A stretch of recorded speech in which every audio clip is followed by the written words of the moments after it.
Marcus Rivera had been planning this fishing trip for 3 weeks, ever since he'd promised Danny they'd go after missing the last 2 weekends because of overtime shifts at the plant. The sun was starting its descent toward the horizon as Marcus pulled his battered Ford F-150 off Highway 17 and onto the dirt access road that led down to the Chattahoochee River. Danny was practically bouncing in the passenger seat, his 8-year-old face pressed against the window as he watched the trees thin out and the water come into view. Marcus felt the familiar weight in his chest ease just slightly, the kind of relief that only came when he managed to be the dad he wanted to be instead of the exhausted factory worker he usually was. The riverbank was empty, which was exactly what Marcus had hoped for on a Thursday evening. Most people were home having dinner with their families, sitting around tables with both parents present, not single fathers who worked double shifts just to keep the lights on and food in the refrigerator. He killed the engine and listened to the tick of cooling metal for a moment, before turning to his son. Danny was already unbuckling his seatbelt, his hands moving with the impatient energy of a kid who'd been stuck in school all day and a truck for 30 minutes. Marcus grabbed the tackle box from behind the seat, while Danny hauled out the 2 fishing rods they'd bought at a yard sale last summer. The rods weren't fancy, nothing like the expensive graphite ones Marcus had seen in the sporting goods store windows, but they worked just fine for what they needed. The riverbank was softer than Marcus remembered, his work boots sinking slightly into the mud as they made their way to his favorite spot beneath an old willow tree, whose branches hung low over the water like nature's own fishing canopy. Danny was already talking about the catfish he was going to catch, describing it with his hands spread wide apart in that universal gesture kids use to describe anything they hope will be impressive. Marcus set down the tackle box and helped Danny bait his hook, watching his son's face scrunch up in concentration as he tried to remember everything Marcus had taught him about how to properly thread a worm. The water was running higher than usual, probably from the storms they'd had up north earlier in the week, and the current had that swift, purposeful look that meant the fish would be active and feeding. Marcus cast his line out into a calm pocket behind a fallen log and felt the familiar peace that came with fishing, that meditative quality of watching a bobber float on moving water while your mind finally got permission to stop racing through bills and work schedules and parent-teacher conferences you'd almost missed. Danny was quiet beside him, his small hands gripping his rod with fierce determination, and Marcus felt a surge of love so strong it actually made his throat tight. This was what mattered, he reminded himself, these moments right here, not the new truck the foreman drove or the vacation photos his co-workers showed him on their phones, just this, just his son and a river and an evening that belonged to nobody but them. The sound reached them before the sight did, a high-pitched whine that didn't belong in the peaceful evening air, growing louder by the second until it demanded attention. Marcus's head snapped up just as Danny pointed toward the sky, his young voice cutting through the growing roar with a single word that came out half question, half exclamation. The aircraft was coming in low and wrong. Anyone could see that, even someone like Marcus who'd never been closer to a plane than the chain-link fence at the airport. It was a small jet, sleek and expensive looking, the kind that probably cost more than every house on Marcus's street combined, and it was dropping out of the sky like a bird that had forgotten how to fly. Black smoke poured from the starboard engine in a thick stream that stained the orange sunset sky, and the whole aircraft was yawing to one side in a way that made Marcus's stomach drop even from the ground. He grabbed Danny and pulled him back from the riverbank, his mechanic's brain already processing what was about to happen even as his father's instinct screamed at him to get his son to safety. The jet pilot was trying to make the river, Marcus realized, trying to use the water as an emergency landing strip because the alternative was the trees or the rocky terrain beyond the highway.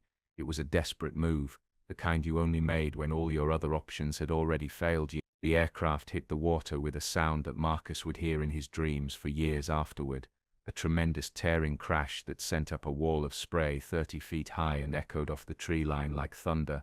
The impact looked survivable, at least initially, the jet's belly slapping the surface at an angle that let it skip once before settling, but Marcus could already see the way the nose was tilting forward, the way the water was rushing in through stress fractures in the fuselage, the way the whole thing was starting to sink with horrifying speed. He turned to Danny and grabbed his shoulders, his voice coming out harder and more commanding than he usually allowed himself to use with his son. Get to the truck, call 911, tell them exactly where we are and that a plane went down in the river. Then stay in the truck with the doors locked until I come back, you understand me? Danny's eyes were huge, but he nodded, and Marcus watched him sprint toward the F-150 before he turned back to the river and started running. The water was cold enough to steal his breath when he hit it, the current stronger than it looked from shore, trying to pull him downstream and away from the sinking jet. Marcus had grown up swimming in this river, knew its moods and its dangers, and he used that knowledge now to angle his approach, letting the current help him more than hinder him. The jet had settled about 40 yards from shore, listing heavily to one side, its tail already disappearing beneath the surface. Marcus could see movement inside the cockpit, shapes behind glass that reflected the dying light, and he pushed harder, his work boots feeling like anchors, but his arms still strong from years of manual labor. The fuselage was breaking apart as he reached it, the structural integrity compromised by the impact, and water was pouring through a crack near the emergency exit, with the force of an open hydrant. Marcus grabbed the handle and pulled, but it wouldn't budge, the pressure differential between inside and outside holding it shut as effectively as any lock. He dove under, feeling along the fuselage with his hands, looking for another way in, and found a window that had shattered on impact. The opening was small, barely wide enough for his shoulders, and the metal edges were sharp enough to cut, but Marcus didn't hesitate. He pulled himself through, feeling something tear in his shoulder and not caring, because there were people inside and the jet was sinking fast and there wasn't time for careful consideration. The cabin was chaos, tilted at a crazy angle, water already up to the seats, and Marcus saw two people struggling with their seat belts in the near darkness. One was the pilot, a younger man who looked dazed but was working on his own buckle, and the other was a woman in an expensive business suit who had blood running down her face from a gash on her forehead. The pilot was closer, and Marcus reached him first, his hands finding the seatbelt buckle and pressing the release with fingers that felt clumsy and thick from the cold water.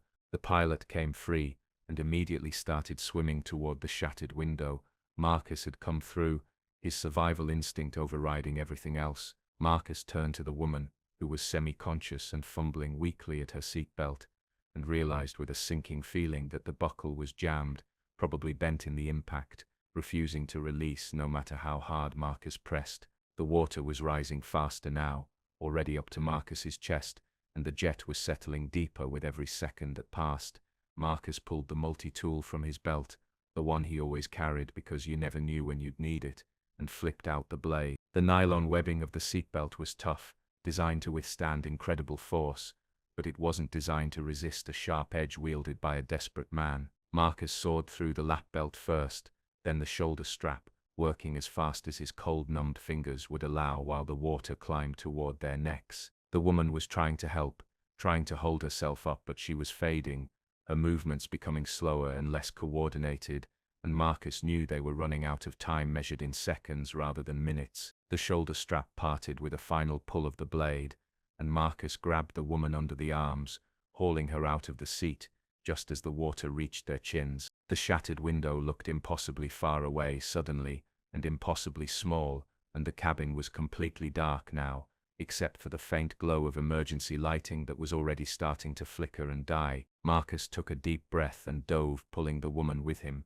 kicking hard against the tilted floor of the cabin, to propel them both toward that small rectangle of lesser darkness that marked their exit. The woman was dead weight now, either unconscious or too weak to help, and Marcus felt his lungs beginning to burn as he pulled them through the debris-filled water. His shoulder caught on something, sent a spike of pain through his back that made him want to gasp and couldn't because they were underwater, and then they were at the window. Marcus pushed the woman through first, scraping his own hands raw on the metal edges as he guided the unconscious body through the opening, and then followed, his chest scraping against the fuselage hard enough to leave bruises. The surface seemed impossibly far above them as they cleared the sinking jet, and Marcus kicked upward with everything he had left, one arm wrapped around the woman's chest, watching the light grow closer and praying he had enough air left in his burning lungs to make it. They broke the surface with Marcus gasping like a landed fish, his vision spotted with black dots, but he didn't let go of the woman. The shore looked like it was a mile away instead of 40 yards, and the current was pulling at them, trying to drag them downstream, but Marcus started swimming anyway, one arm across the woman's chest in a textbook rescue carry he'd learned in high school lifeguard training a lifetime ago, the other pulling them through the water with strokes that felt weaker with each repetition. His boots were trying to pull him under, but he couldn't spare the time or energy to kick them off. The pilot had made it to shore already.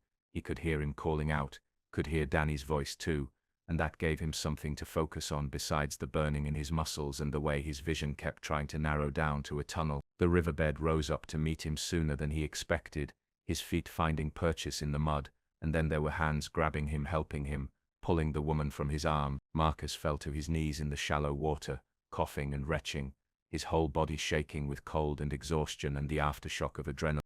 The ambulance and fire trucks arrived within 10 minutes, their sirens cutting through the evening air, red and blue lights painting the riverbank in alternating colors that made everything look surreal and disconnected from reality. Marcus sat on the tailgate of his truck with Danny pressed against his side, both of them wrapped in emergency blankets that crinkled when they moved, watching the organized chaos of the rescue response. Paramedics were working on the woman Marcus had pulled from the jet, their movements quick and efficient, calling out medical terminology that Marcus didn't understand but recognized as serious. The pilot was being treated for shock and minor injuries, sitting in the back of another ambulance, and he kept looking over at Marcus with an expression he couldn't quite read. A paramedic had tried to check Marcus over, but he'd waved them off, insisting he was fine even though his shoulder was screaming and he couldn't seem to stop shivering. Danny hadn't let go of his hand since Marcus had stumbled out of the water, his small fingers gripping tight like he was afraid his father might disappear if he loosened his hold. A police officer approached them, a young guy with a notebook and a gentle manner, who asked if Marcus felt up to answering some questions. Marcus nodded and gave his statement, keeping it simple and factual, describing what he'd seen and what he'd done without any embellishment or drama. The officer wrote everything down, his pen moving across the page in quick scratches, and thanked Marcus for his quick thinking and bravery. Marcus didn't feel brave. He felt tired and cold and like he wanted to take his son home and forget this whole evening had ever happened, but he accepted the officer's words with a nod. The jet was almost completely submerged now, just a small part of the tail still visible above the waterline, and divers were already preparing to go down and secure it. The pilot had apparently radioed a mayday before the crash, reporting engine failure and attempting an emergency water landing, which meant the FAA and NTSB would be crawling all over this site for days. Marcus watched them set up floodlights around the crash zone, transforming the peaceful fishing spot into something that looked like a movie set. A man in an expensive coat approached the ambulance where the woman was being treated, his face tight with worry, and Marcus heard one of the paramedics refer to him as the woman's husband. He was clearly shaken, his hands trembling as he tried to touch his wife without getting in the way of the medical team, and Marcus felt something twist in his chest. That could have been a widower instead of just a scared husband, he realized, if the timing had been different, if the jet had crashed a mile downstream where there was nobody to help, if Marcus had hesitated even a few seconds longer. Danny stirred against his side and looked up at him with eyes that seemed older than 8 years old should be. "Dad, that was really scary," he said quietly, and Marcus pulled him closer, pressing a kiss to the top of his damp hair. "I know, buddy, I know. It was scary for me too, but everybody's okay now and that's what matters." The fire chief came over eventually, a broad man with a weathered face and kind eyes, and shook Marcus's hand with a grip that conveyed respect and gratitude without needing words. The woman Marcus had rescued was being loaded into the ambulance now, strapped to a backboard with a neck brace and an oxygen mask, but Marcus could see her eyes were open and tracking, which meant she was conscious and aware. The husband climbed into the ambulance after her, still visibly upset, and the doors closed with a hollow bang that seemed final. The police officer told Marcus he was free to go, gave him a card with a case number and contact information in case he needed anything, and Marcus stood up slowly, his muscles protesting every movement. Marcus woke up the next morning feeling like he'd been hit by a truck, every muscle in his body registering a formal complaint about the previous evening's activities. His shoulder was a particular mess, swollen and purple where he'd scraped it going through the window, and he moved carefully as he got out of bed and headed for the shower. Danny was still asleep, exhausted from the excitement and trauma of watching his dad pull people from a sinking jet, and Marcus decided to let him sleep in and skip school for the day. Some things were more important than perfect attendance. The hot water helped loosen his muscles enough that he could move without wincing, and Marcus stood under the spray longer than he usually allowed himself, letting the heat soak into his bones. He'd just finished getting dressed, was contemplating whether he had the energy to make breakfast or should just settle for coffee, when he heard vehicles pulling into his driveway. Multiple vehicles by the sound of it, which was odd because Marcus lived on a quiet street where most people left for work early, and the mail didn't come until afternoon. He looked out the front window and froze, his coffee mug halfway to his lips, because there were 3 brand new Cadillac Escalades parked in his driveway, their black paint gleaming in the morning sun, and they looked as out of place in front of his modest house as diamonds in a tackle box. The woman from the jet was getting out of the middle vehicle, moving carefully but under her own power, a white bandage visible on her forehead and her arm in a sling. A well-dressed man was with her, along with several other people in expensive business clothes, who looked like they'd stepped out of a corporate boardroom, and they were all walking up his front path like this was completely normal. Marcus set down his coffee and opened the front door, suddenly very aware of his faded jeans and the fact that he hadn't shaved yet, stepping out onto his porch, because letting these people into his house felt like inviting another world to collide with his own. The woman approached with her good hand extended and a smile on her face that made the bandage on her forehead look almost incidental. "Marcus Rivera," the woman said, and her voice was strong despite everything she'd been through the night before. "I'm Victoria Chen, CEO of Chen Industries, and I owe you my life." Marcus shook her hand automatically, still processing the fact that the woman he'd pulled from a sinking jet apparently ran a company, and not just any company but one Marcus vaguely recognized from news reports about technology and manufacturing. The man stepped forward next, his eyes red-rimmed but his smile genuine. "I'm James Chen, Victoria's husband," he said, "and I wanted to thank you personally for bringing my wife back to me." Marcus felt heat rising in his face, uncomfortable with the attention, with these people standing in his driveway in their expensive clothes while his neighbors started peeking out their windows to see what was going on. "I just did what anyone would do," he said, but Victoria was already shaking her head. "No, not anyone would have done what you did. Most people would have called 911 and stayed on shore, but you risked your life to save strangers, and that deserves more than just thanks." Victoria gestured to the Escalades behind her, and Marcus felt his stomach drop as he began to understand where this was going. "These are for you," Victoria said simply. "One for you, one for your son when he's old enough to drive, and one as a spare or to sell if you prefer, along with 5 years of insurance and maintenance fully covered." Marcus opened his mouth to protest, to say it was too much, way too much, but Victoria held up her hand. Victoria wasn't finished, and Marcus found himself being gently but firmly ushered into his own house, the group of business people filing in behind him like a corporate delegation visiting foreign territory. Danny appeared in the hallway, rubbing sleep from his eyes, and Marcus introduced his son with a protective hand on his shoulder, while trying to figure out how to explain why their living room was suddenly full of people in $1,000 suits. Victoria sat down at Marcus's dining room table without being invited, but somehow made it feel natural rather than presumptuous, and gestured for Marcus to join her. James sat beside his wife, and one of the other people, a woman with sharp eyes and an expensive briefcase, laid out several folders on the table. Marcus sat slowly, feeling like he was in a dream or possibly having some kind of delayed shock reaction from the previous night. Victoria opened the first folder and pushed it across the table toward Marcus, and Marcus saw paperwork for the vehicles, titles with his name already filled in, insurance documents, maintenance agreements. The second folder contained something else entirely, and Victoria's voice took on a different quality as she explained it. "I looked into your background last night. I hope you don't mind, but I wanted to know more about the man who saved my life. You're a machinist at Patterson Manufacturing. You've been there for 12 years.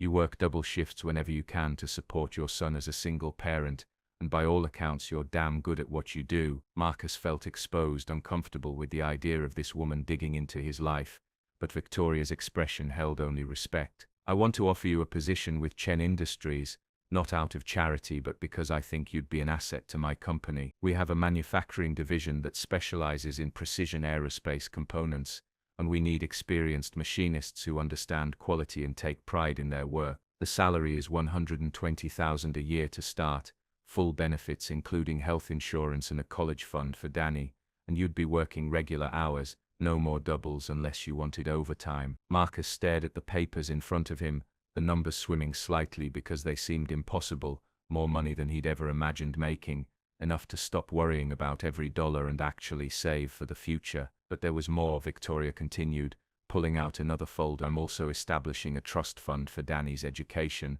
enough to cover 4 years at any college he chooses, and I'm setting up an account to cover any immediate expenses you might have, medical bills, house repairs, whatever you need. Marcus felt his throat tighten, felt Danny pressing against his side, and he wanted to say yes so badly it physically hurt. But years of struggling had taught him to be suspicious of things that seemed too good to be true. This is too much, he said finally, his voice rough. The cars alone would be too much. But all this, Miss Chen, I appreciate it, but I can't accept charity. Victoria leaned forward, her eyes intense despite the bandage and the exhaustion that lined her face. This isn't charity, Marcus. This is gratitude. There's a difference. You didn't save my life because you wanted something from me. You did it because that's who you are, because you saw someone who needed help and you didn't hesitate. But I'm a businesswoman, and I believe in fair transaction. What you gave me is priceless, my life. More time with my husband and my children and my grandchildren who aren't born yet. What I'm offering you is just money and opportunity, and frankly it's not nearly enough to balance the scale. Marcus looked at Danny, saw the hope in his son's eyes, the way he was looking at those papers like they represented a door opening to a different future. He thought about the double shifts and the missed fishing trips, and the constant stress of never having quite enough money to feel secure. The business people had left, the house was quiet again, and Marcus sat on his front porch steps with Danny, while the afternoon sun painted long shadows across their yard. The papers were spread out on the step between them, and the 3 Escalades sat in the driveway like evidence that the morning hadn't been some kind of fever dream brought on by cold water and trauma. Danny had been quiet since everyone left, processing everything in that serious way kids have when they're trying to understand something that feels too big for their comprehension. Marcus had called the plant and told them he wouldn't be in for his shift, the first time he'd called out sick in 5 years, but he needed this time to think, to really consider what was being offered and what it would mean for their lives. The money was extraordinary, life-changing in ways that seemed almost scary when Marcus really thought about it. No more choosing between fixing the truck and buying Danny new shoes. No more lying awake at night, doing math in his head about how to stretch the paycheck to cover everything. No more watching his son pretend he didn't want things because he knew money was tight. But it wasn't just about the money, Marcus realized as he stared at the vehicles that probably cost more combined than he'd earned in the last 5 years. It was about what accepting this offer would mean, about stepping into a completely different world, about taking a job with a major corporation in a position that probably came with expectations and responsibilities he couldn't even imagine.